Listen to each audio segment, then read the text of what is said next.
طبعا إلا يكون الحكم بما أنزل الله سبحانه وتعالى. الحكم المدني هذا حكم باجتهادات بشر، والبشر يصيبون ويخطئون. أما الحكم على المنهاج الكتاب والسنة هذا أمر من الله سبحانه وتعالى.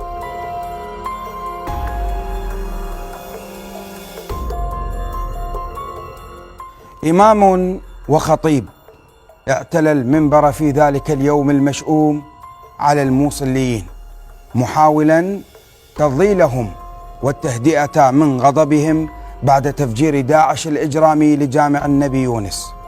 يعرف كل أهالي الموصل باسمه الصريح وكنيته وفتاويه المتشددة. عمل مفتيا وقاضيا في تنظيم داعش الإجرامي، مقربا من الإرهابيين أبو أيوب العطار ونظام الدين. طالبه الذي تتلمذ على يده كان أحد الحراس الخاصين بالهالك البغدادي، بينما تسلم أحد مدرسي مدرسته الدينية منصب ما يسمى بقاضي الدم في نينوى. قتل أحد أبنائه فيما اعتقل الآخر على يد القوات الأمنية خلال معارك تحرير الموصل. بزغ نجمه إعلاميا داخل تنظيم داعش الإجرامي بعد 10 من حزيران 2014 حين هلهل من على منبر جامع المازن بقدوم التنظيم وأسماه يوم الفتح المبين. لم يكن تطرفه واعتناقه الفكر التكفيري وليد اللحظة، فهو من المنخرطين بالجماعات الراديكالية منذ تسعينات القرن الماضي، قبل أن يعتقل عام 1990 في الموصل بتهمة الانتماء للجماعات المتشددة. قبلها غادر العراق عام 1980 لدراسة الشريعة الإسلامية في إحدى دول الجوار، ليعود عام 1997. في تلك الفترة رفض ديوان الأوقاف تعيينه كإمام وخطيب لوجود شبهات حول ارتباطه بالجماعات المتشددة. كان جزءا أساسيا من التنظيمات الإرهابية ما بعد تغيير النظام السابق عام 2003، فكان شرعيا لتنظيمات عديدة بدءا من القاعدة وانتهاء بداعش، مستغلا صفته كإمام وخطيب لأحد جوامع الموصل لجمع الأموال من خارج العراق لدعم تلك التنظيمات، فيما كانت مدرسته الدينية غطاء ومنجما لتدريس الفكر التكفيري للفتيان. واليوم من داخل التوقيف يتحدث عن تاريخه الأسود في اعتناق الفكر التكفيري، وكيف تدرج بالمناصب داخل تلك التنظيمات، والفتاوى التي كان يصدرها، وما هي الأحكام الشرعية التي يسوقها التنظيم لتبرير أفعاله وفق مفهومه. فيما سيرد في حلقة اليوم الإرهابي حسام ناجي المكنى بالشيخ حسام على تلك التبريرات، سيما وأنه كان مفتيا لداعش الإجرامي قبل وقوعه في قبضة القانون أواخر عام 2014. إلى ذلك نسترعي الانتباه.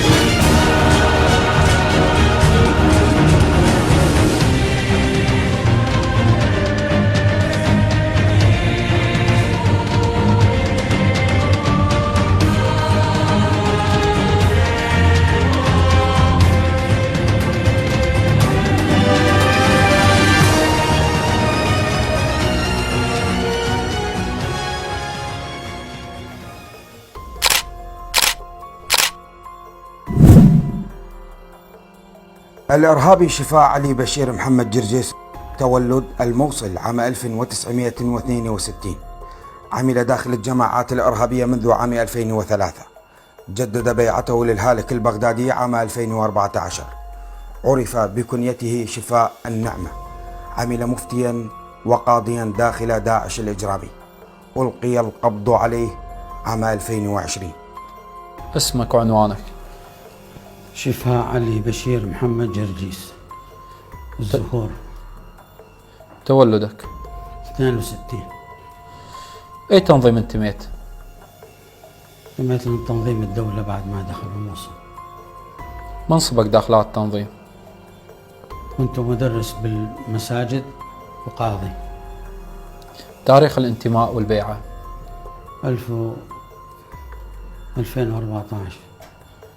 تاريخ إلقاء القبض عليك؟ 2020. ينتمي الإرهابي المكنى شفاء النعمة لعائلة دينية معروفة داخل مدينة الموصل، والتي شذ عنها بتطرفه وتشدده. فرحلته مع العلوم الشرعية بدأت منذ عام 1980 حين أنهى دراسته الثانوية في المدينة، متوجها بعدها لإحدى دول الجوار لدراسة العلوم الشرعية بشكل أكاديمي. لم يعد للعراق بعدها، حيث توجه لسلك التدريس في إحدى الدول العربية، والتي غادرها عام 1997 عائدا منها إلى العراق. وفي تلك الفترة اصطبغ الإرهابي شفاء النعمة بصبغة التشدد، وعرفه علماء الموصل بتلك الصفة، حينها رفض ديوان الأوقاف الدينية تعيينه بصفة إمام وخطيب. وفي عام 1999 ألقي القبض عليه من قبل جهاز أمن النظام السابق بعد نشاط المجموعات الدينية المتشددة، سيما من العائدين من خارج العراق. أنا طفل صغير يعجبني أكون عالم، إمام وخطيب، يعني خطيب. فلما خلصت الثانوية رحت درست بإحدى الدول العربية، درست الشريعة، وتخرجت ورحت مدرس تربية إسلامية في إحدى الدول العربية الأخرى. سنة 97 رجعت للعراق، بقيت قدمت للأوقاف، ما قبلوا أوراقي أتعين بالأوقاف، إلى سنة 99 ألقي القبض عليه من قبل الأمن بتهمة يعني جماعات منافية للدولة. بقيت 4 أشهر ونص، بعدين أطلق سراحي. في 9 من نيسان عام 2003 انهار النظام السابق بمؤسساته الأمنية بعد دخول القوات الأمريكية للعراق. خلفت تلك العملية فراغا أمنيا كبيرا استغلته الجماعات المتطرفة لتشكيل جماعات مسلحة إرهابية عديدة، كان أولها كتائب الرايات السود، ثم جماعة التوحيد والجهاد، فالقاعدة في بلاد الرافدين بقيادة الإرهاب المكنى أبو مصعب الزرقاوي أحمد الخلايلة، ثم مجلس شورى المجاهدين، وما يسمى بتنظيم أنصار السنة وغيرها من التنظيمات الراديكالية، فيما كان هناك مجامع مسلحة أخرى يشرف عليها بقايا حزب البعث العربي الاشتراكي. في الموصل اتخذت قيادة المجامع الإرهابية المتطرفة المؤسسات الدينية ستارا لها، فشكلت مجموعة من المتطرفين ما يعرف بجمعية أهل الحديث، التي اتخذت حينها من جامع عمر الأسود مقرا لها. كان على رأسهم الإرهاب المكنى شفاء النعمة، بدعم مباشر من الإرهاب المعروف بكنيته الشيخ سعود الذي هلك عام 2009. واتخذ الإرهابي شفاء ومجموعته من تلك الجمعية غطاء لنشاطهم الإرهابي، حيث تخصصت تلك المجموعة بتقديم الفتاوى الشرعية للتنظيمات الإرهابية من جهة، وجمع الأموال من خارج البلاد وداخله بحجة الجهاد ضد الاحتلال الأمريكي من جهة أخرى. وأذكت الجماعات الإرهابية العنف في البلاد، وتركز عملها داخل مدينة الموصل بشكل أساس من خلال استهداف القوات الأمنية والمواطنين على حد سواء عبر عمليات الاغتيالات الممنهجة. فعاثت تلك الجماعات بالمدينة خرابا ودمارا، وكان الإرهابي شفاء النعمة وغيره من المتطرفين يمنحون تلك الجماعات الأذونات الشرعية وفق أهوائهم عبر لي النصوص وتفسيرها على أهوائهم، وإخراج الناس من الملة تحت ذريعة الردة وتكفير الآخر، ثم تبرير القتل واستباحة الدماء. وقمنا بتأسيس جمعية علمية اسمها جمعية أهل الحديث. بعد 2003 اجتمعنا في ديوان الوقف السني، حدثت مشاكل المساجد، قمنا بإصلاحها، وصار للعلماء دور كبير خاصة بعد عمليات السلب والنهب اللي حدثت. فصار العلماء مكانه، صار المرجع يجون للعلماء. فمن جملتهم كان الجماعات المسلحة يجون بعض منهم يسألون عن الحلال والحرام اللي فيها، فكانوا يراجعون بها حتى حدثت إلى 2006 سالت دماء. عام 2007 أسس الإرهابي شفاء النعمة مدرسة دينية بهدف حقن الفكر التكفيري الإرهابي في عقول صغار السن، فضلا عن حلقات التدريس التي يقيمها لبعض الطلبة، ومنهم الإرهابي أوس عادل الذي تبين بعد 10 من حزيران أنه أحد عناصر تنظيم داعش الإجرامي ومقربا من قيادات التنظيم، وبينهم الهالك البغدادي الذي رافقه الإرهابي أوس خلال ظهوره لأول مرة علنا في جامع النور الكبير. وفي تلك الفترة لجأ الإرهابي شفاء النعمة إلى إحدى دول الجوار للقاء أحد العراقيين الذي يحمل جنسية أجنبية والمكنى أبو مصطفى، والذي طلب منه معلومات عن الجماعات المسلحة التي تعمل في العراق وما الذي يمكن أن يقدم له من أموال. وبالفعل حصل الإرهابي شفاء على مبالغ مالية بحجة دعم الجماعات المسلحة وإنشاء مدرسة دينية. رحت للعمرة في شهر رمضان والتقيت بعراقي أبو مصطفى يحمل جنسية أوروبية، وسألني عن الأوضاع الموجودة بالعراق والعمليات اللي تصير ضد القوات الأمريكية، بس مع هذا دعمني بمبلغ من المال. أسست بينه مركز تحفيظ القرآن ودعمت بينه بعض الجماعات الإرهابية في ذلك الوقت. بعدين رجعت وفي الحج التقيت به مرة أخرى وأخذني إلى أحد العلماء السعوديين، رجل طاعن بالسن، التقيت بينه جلسة بسيطة جدا بعدين خرجت. قال لي حاجتك، فطلبت منه بعض المال أطبع بينه المصحف الحفاظ، طبعت بينه المصحف الحفاظ وبعض المبلغ أعطيتونه للجماعات. كشفت سيطرة داعش الإجرامي على الموصل بعد عام 2014 عن 3 مدرسين ممن كانوا يدرسون في مدرسته الدينية، حيث تبين أنهم من كبار قيادات التنظيم، فضلا عن طالبه الذي كان يدرس في حلقاته الخاصة. 3 شخصيات حقيقة، واحد اسمه بشار الصميداعي، هذا صار قاضي، وواحد قالوا له أبو رضوان، واحد عبد الله أبو عبد الحميد، هذول 3. أبو رضوان صار رئيس ديوان المساجد، وأبو عبد الحميد صار قاضي الموصل. في 10 من حزيران 2014 اجتاح تنظيم داعش الموصل. في ذلك اليوم رفع الإرهابي شفاء النعمة علم التنظيم على منارة جامع المازن الذي كان مسؤولا عنه، فيما رحب وبايع علنا الهالك البغدادي في أول خطبة له بعد سيطرة التنظيم على الموصل، ودعا في تلك الخطبة أبناء المدينة لتقديم فروض البيعة والطاعة على السمع للتنظيم وزعيمه الهالك. أول سيطرة التنظيم رحبنا به، لأنه كانوا يريدون تطبيق الشريعة الإسلامية وإقامة الخلافة الإسلامية. رحبنا بها، شجعنا عليها وعلى تطبيق كتاب الله وسنة رسوله. كان خطبتي اعتبروا يا أولي الأبصار. بعد اجتمع بنا رئيس ديوان المساجد وأخذ من عندنا البيعة، وطلب من عندنا أنه نأخذ البيعة من الناس. لما جت خطبة الجمعة أخذت البيعة من الناس بالخطبة. أثناء الخطبة قلت أنا نيابة عن المصلين نبايع أبو بكر البغدادي، بينت البيعة الشرعية شلون تكون وأحكامها على السمع والطاعة، بينت أحكامها وأخذت البيعة أنا من الناس. بعد فترة اجتمع بينا مسؤول كبير ما يقولوا له حجي معتز، وطلب من عندنا البيعة اللي بيها الدخول بالتنظيم بالكامل، وخلوني مدرس في ديوان التعليم. صرت أدرس بالمركز. بعدين استدعوني للقضاء، مارست القضاء فترة في المحكمة الشرعية.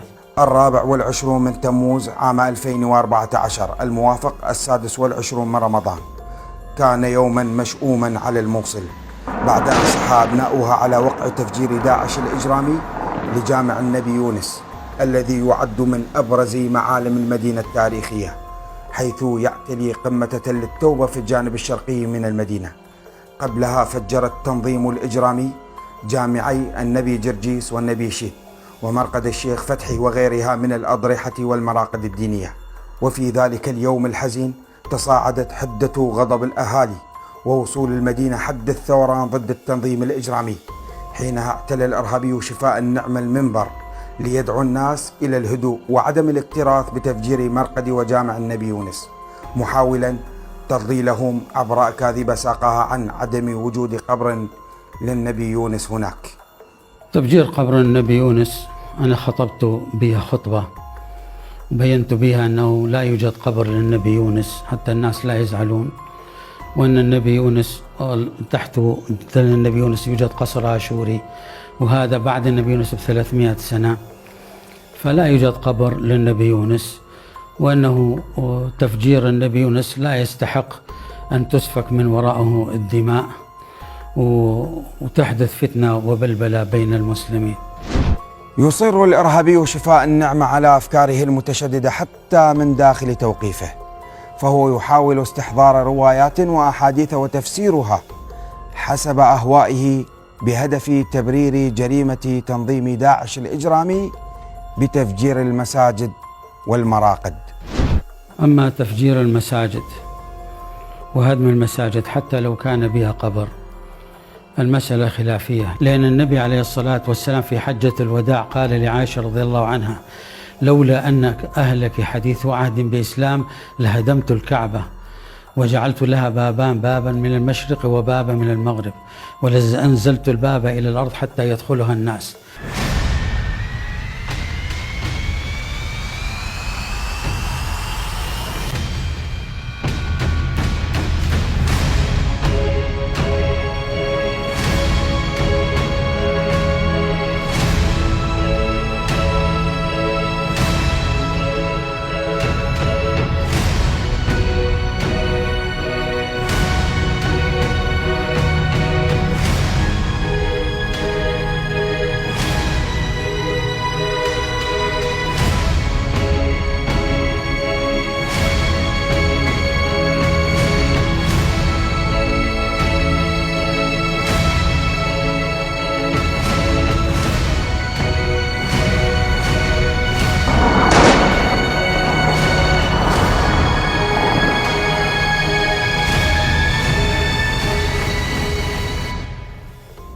من موقف احتجازه وبعد أن وقع بيد القوات الأمنية أواخر عام 2014 ويقينه بانتهاء دولة الخرافة المزعومة، يكشف الإرهابي حسام ناجي المكنى بالشيخ حسام زيف ادعاءات التنظيمات الإرهابية بجواز هدم القبور، حيث عد ناجي من أبرز شرعي التنظيم الذين اعتمد عليهم التنظيم في العديد من الفتاوى، ومنها كانت هدم المساجد والمقابر التي أفتى بها لإرضاء قيادات التنظيم والهالك البغدادي.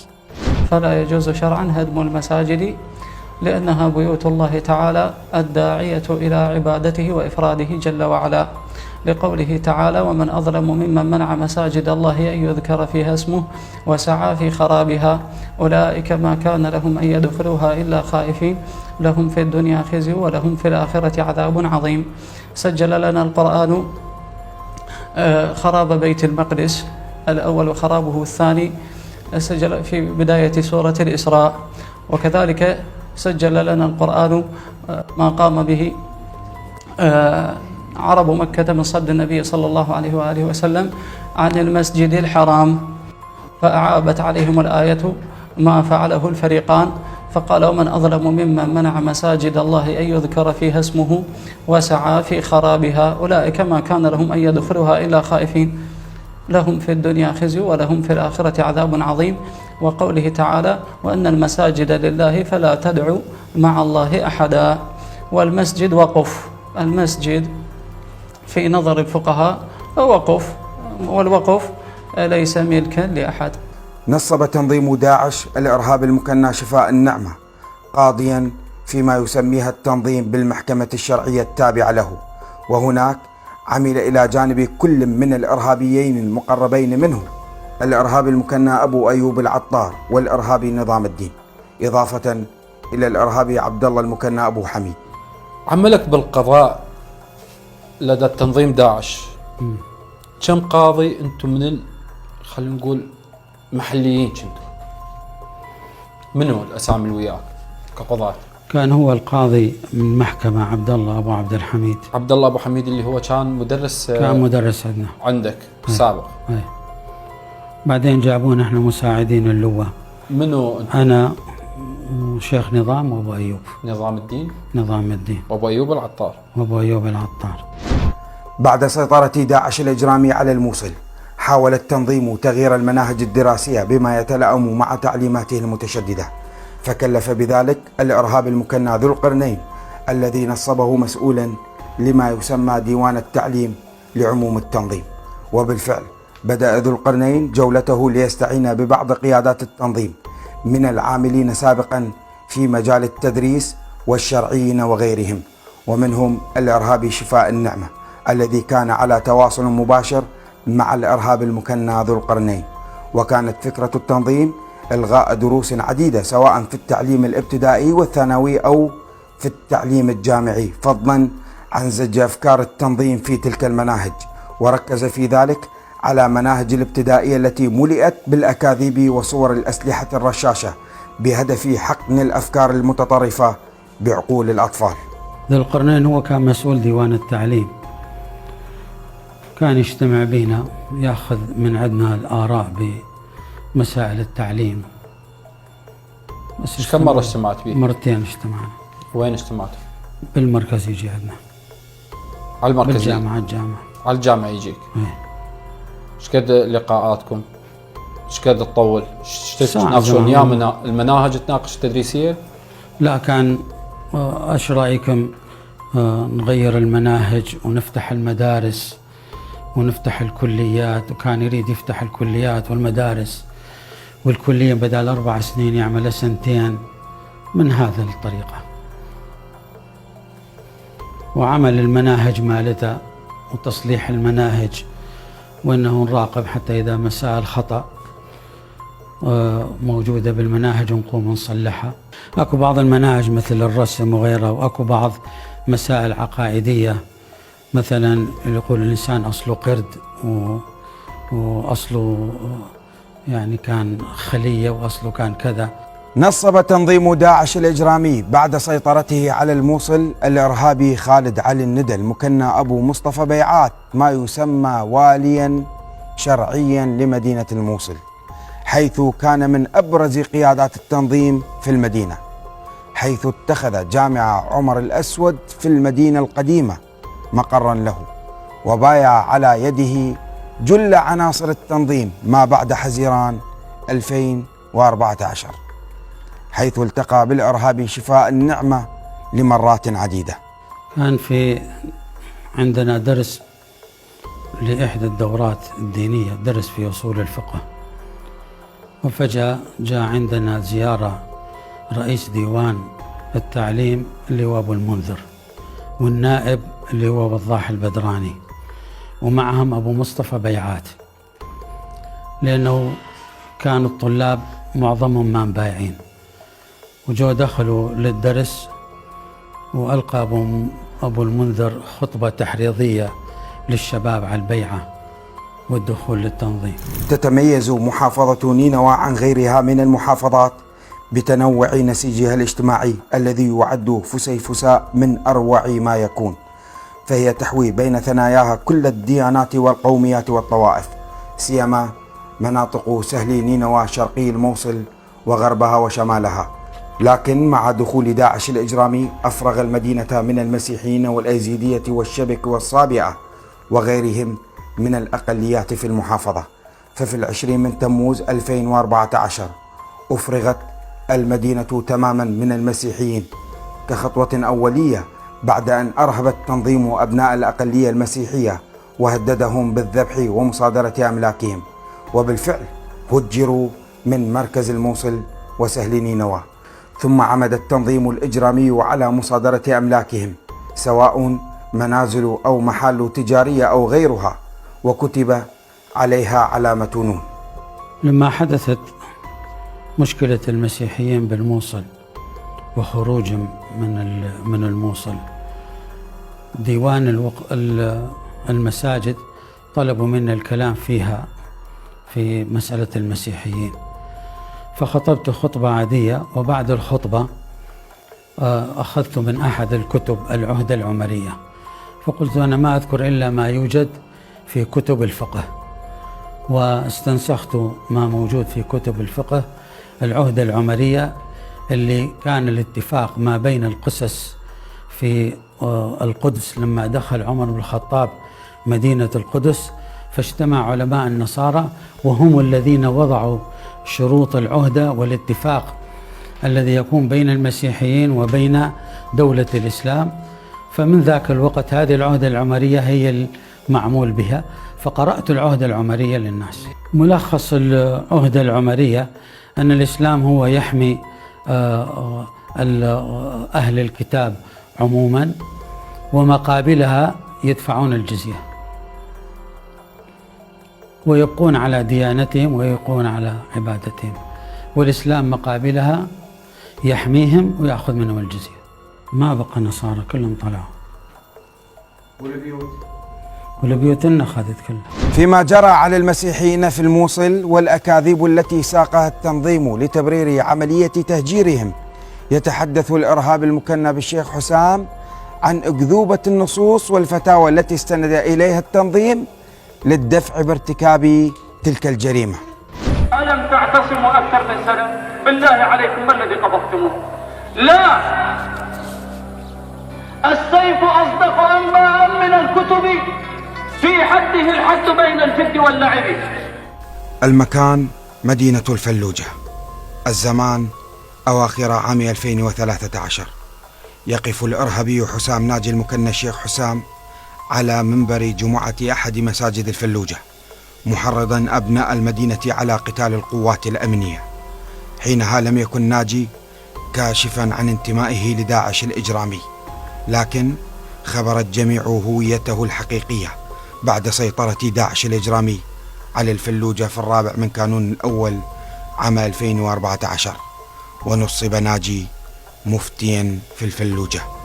ومع سيطرة التنظيم الإجرامي على الموصل في 10 من حزيران عام 2014، كان الإرهابي المكنى الشيخ حسام من قيادات الصف الأول فيما يسمى بالإفتاء، فكان أحد مطلقي فتوى تفجير المساجد والمراقد المقدسة كالنبي يونس والنبي جرجيس والنبي شيت والشيخ فتحي وجامع الخضر وغيرها.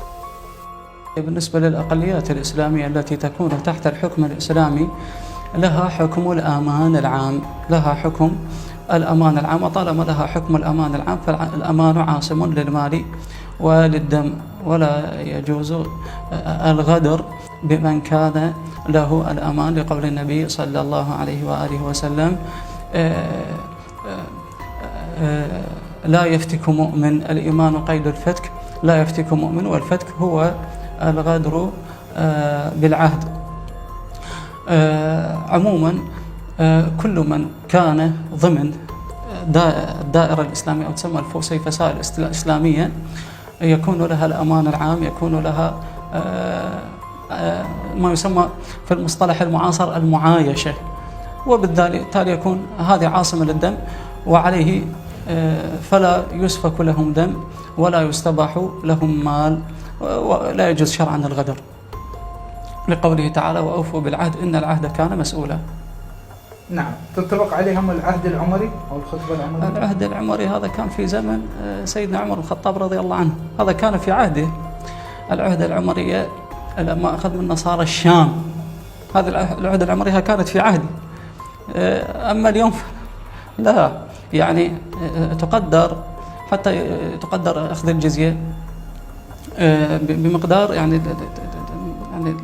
العملة الحالية وليس بما سلف. يعني في 3 من آب عام 2014 شن تنظيم داعش الإجرامي هجوما على مناطق غرب نينوى، وتحديدا قضاء سنجار وناحية الشمال وسنوني، حيث يتركز أبناء الطائفة الأيزيدية في تلك المناطق. ارتكب التنظيم الإجرامي جريمة العصر بعد أن نكل بأبناء تلك المناطق من الأيزيدية، فقتل الرجال والشبان واختطف النساء والأطفال. وكان يسكن مدينة سنجار أكثر من 200,000 أيزيدي، هجر غالبيتهم، فيما اختطف التنظيم أكثر من 6300 فرد منهم، حيث تم العثور على رفات أكثر من 1300 فرد وأكثر من 30 مقبرة جماعية في سنجار وحدها، هذا مع تدمير 68 مزارا دينيا تابعا للأيزيدية في تلك المناطق. هذا في وقت ما زال مصير أكثر من 3000 أيزيدي وأيزيدية مجهولا، بينهم أكثر من 1700 من النساء و1400 من الرجال. السبي أنا بينتها بإحدى الخطب، بينت أحكام السبي في الإسلام. والسبي الإسلام دين الوحيد الذي أعطى للسبي أمل بالحرية. فإذا الإنسان أقسم يمين يحتاج إلى كفارة يمين، يمكن أن يعتق رقبة، وجعل كثير من الأحكام يعتق رقبة، بل جعل من الصدقات من جملة مصارف الصدقات وفي الرقاب. ولما سبوا النساء ما جعلوا فرصة للإنسان أن يشتري ويطلق سراحهم، ما قبلوا هذا، وهذا حقيقة مخالف. إذا نطبق السبي نطبق الشرع بالكامل.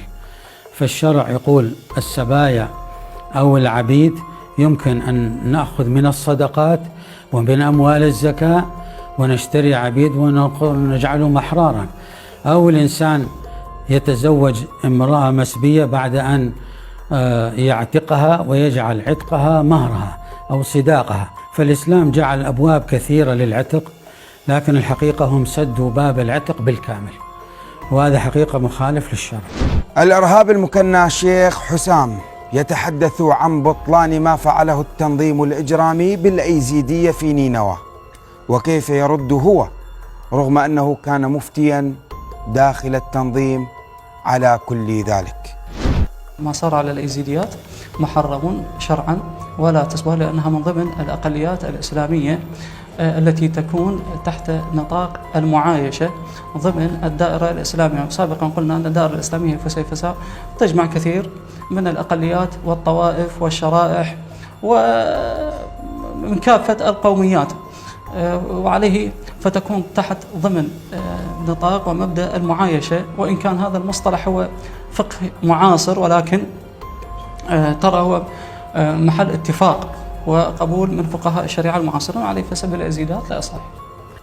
29 من حزيران 2014 أعلن المتحدث باسم تنظيم داعش الإرهابي المكنى أبو محمد العدناني عن إقامة دولة الوهم المزعومة عبر ظهوره في شريط فيديو مصور عند الحدود السورية العراقية، معلنا تقديم عناصر التنظيم البيعة للهالك إبراهيم بن عواد المكنى بالبغدادي. تزامن هذا الإعلان مع ظهور الهالك البغدادي علنا لأول مرة من جامع النور الكبير. في تلك الفترة أثار إعلان البغدادي خلافته المزعومة ردود فعل داخل الأوساط الدينية وحتى من داخل التنظيمات الأخرى كتنظيم القاعدة الإرهابي، سيما ما يتعلق ببيعة ما يسمى أهل الحل والعقد للبغدادي ومخالفتهم لشروط البيعة الشرعية. أراد تنظيم داعش الإجرامي من إعلانه الخلافة المزعومة استمالة متشددي العالم الذين دعاهم التنظيم للهجرة إلى العراق وسوريا والعيش في ظل حكم التنظيم، موهما إياهم بالعيش الرغيد وتطبيق حكم الشريعة الإسلامية التي شوهها التنظيم بسلوكياته وتعليماته المتشددة، وأن هذه هي فعلا دولة الخلافة التي بشر بها نبي الرحمة.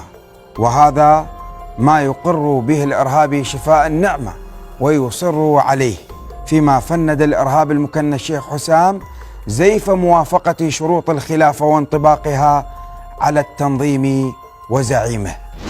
إقامة دولة الخلافة وعدنا به النبي صلى الله عليه وسلم بحديث مشهور، قال: تكون الخلافة ما شاء الله لها أن تكون، ثم يذهبها الله، ثم تكون خلافة على منهاج النبوة، ما شاء الله لها أن تكون، ثم يكون ملكا عضوضا ما شاء الله له أن يكون، ثم يرفعه الله، ثم يكون ملكا جبريا ما شاء الله له أن يكون، ثم يرفعه الله، ثم تعود الخلافة على منهاج النبوة كما كانت.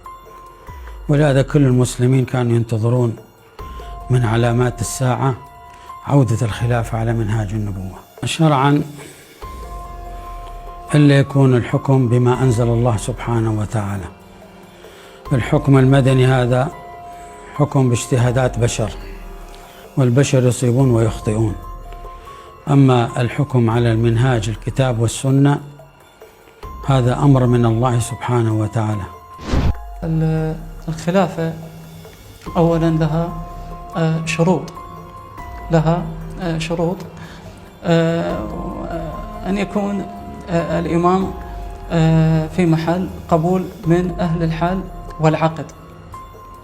أهل الحل والعقد هم نخبة منتقات من كافة الأقطار والأمصار. عندئذ يكون هذا الشخص اللي هو الإمام محل قبول من عندها، وبخلاف ذلك لا يكون هذا الشخص إماما ولا يكون ما قام به دولة، وهذا أنت كما ترى هذا شرط مفقود، وعليه فلا كانت دولة ولا كان إمامها إماما لافتقاد هذا الشرط اللي هو افتقاد لوجود أهل الحل والعقد المنتقات المصطفات من قبل الأقطار والأمصار. هذا شرط أصلا مفقود يعني، وما كان متوفرا في هذا الحقيقة الحدث المستجد الذي شهدناه قبل سنين. قسم التنظيم الإجرامي الأراضي بشكل هزلي ومضحك لدارين، دار الإسلام والكفر، مكفرين كل المسلمين ممن يعيشون خارج الأراضي التي سيطر عليها التنظيم، فيما منعوا أهالي المناطق التي وقعت تحت سيطرتهم من الخروج منها بقوة السيف والترهيب. وهنا يفصل الإرهابي شفاء النعمة تلك التقسيمات بينما يرد ناجي. دار الإسلام ودار الكفر أول الأمر كان واضحة، أول القرون الستة، لأن كان البلاد اللي تفتح كانت تحكم بالإسلام دار إسلام، والبلاد اللي ما تفتح يحكمها الكفر كانت هي دار الكفر، إلى أن دخل المغول بغداد ودخلوا دمشق. حدثت مشكلة، هل هذه الديار بغداد ودمشق هي دار كفر أم هي دار إسلام؟ لأن هي لا تحكم بيد المغول، والمغول يحكمون بالكفر. فكان فتوى الإمام النووي رحمه الله أن هذه دار إسلام تحكم بغير الإسلام، تأخذ نص الحكم. هذه مسألة فقهية، ما تأخذ حكم دار الإسلام ولا دار الكفر، وهذه مسألة خلافية عند العلماء فصلها الإمام النووي وحسم بها. تعميم التكفير شيء خطير، وتكفيرهم لأهل السنة والجماعة هو كان من شعار الخوارج، الذين هم عند أهل السنة هم من أفسق الطوائف ومن أعتاها، ومن بما فيه من الغلو وحقيقة الخروج عن جادة الصواب. عليه فما قام فيه تنظيم داعش من تكفير أهل السنة والجماعة هو الخارجية بعينها وهو الغلو بعينه، وعليه فهي جماعة مسلوبة الغطاء الشرعي، لأنه لا يجوز الإقدام على هذا لما فيه من إقدامها على التكفير، وإقدامها على سفك الدم، وإقدامها على إهدار عصمة المال، وإقدامها على هدر الحرمات، وهذا في حد ذاته مزلق وأمر خطير ولا يجوز اعتباره شرعا من الملة الإسلامية. ذاق أبناء المناطق التي سيطر عليها تنظيم داعش الويلات، وصلت حد تناول العائلة لوجبة واحدة في اليوم لشدة ضيق العيش وضنكه نتيجة أفعال التنظيم، ومنع الناس من مزاولة أعمالهم، فضلا عن القيود الكبيرة التي فرضها التنظيم على المدينة وإرغام المدنيين على عدم المغادرة منها. وهذا مناف لأبسط شروط إقامة الخلافة الإسلامية الحقيقية التي أساس مقصدها رخاء المسلمين وكل من يعيش في أراضيها.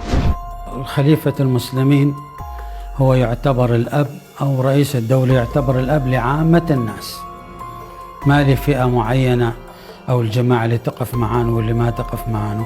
على مر التاريخ كانوا الخلفاء يراعون عام، بالعكس كانوا يراعون الفقير ويراعون المسكين ويراعون. هذه من الأخطاء الكبرى اللي أخطأوا بها، خلوا الناس ما يحبون. هذا الجوع اللي حدث واللي صار لأن ما اهتموا بعامة الناس. المفروض المسلمين نهتم بهم ونهتم للطعام الشعراوي. قال الله تعالى: إن الله يأمر بالعدل والإحسان وينهى عن الفحشاء والمنكر والبغي يعظكم لعلكم تذكرون. أمر الله تعالى بالعدل بين الرعية والإحسان إليهم في كافة الحقوق، سيما الطبقة الكادحة من البسطاء من المسلمين وغير المسلمين. وقال الله تعالى: يا أيها الذين آمنوا كونوا قوامين بالقسط شهداء لله ولو على أنفسكم. فقد أمر الله تعالى بالقوامة بالقسط وبالعدل والإحسان والأمن ومعاملة الناس بالحسنى، وقول التي هي أحسن للتي هي أخشى. تنظيم الدولة الإسلامية فشل وأخفق في هذه الشيء، إذ لم يحقق هذه المقاصد الشرعية من نشر العدل والأمن والأمان وبسط الرخاء على رؤوس رعيته ومن كانوا تحته. سيما وقد ذكرنا قوله صلى الله عليه وسلم: المسلم من سلم المسلمون من لسانه ويده، والمؤمن من أمنه الناس. فالأمن والإيمان مرتبطان، الأمن والإيمان مرتبطان. طالما يعني هناك إيمان فلا بد أن يكون أمن. أما إذا أن يكون إيمان وليس معه أمن فهذا الإيمان ليس بإيمان. يظن عناصر تنظيم داعش الإجرامي وغيره من التنظيمات الإرهابية أنهم سيفلتون من العقاب، لكن لا أحد يفلت من قبضة القانون. وها هو اليوم الإرهاب المكنى شفاء النعمة يجني ما زرعه من تكفير وتدمير عبر فتاويه الضالة، فحكم عليه بالإعدام شنقا حتى الموت وفق المادة 4 من قانون مكافحة الإرهاب.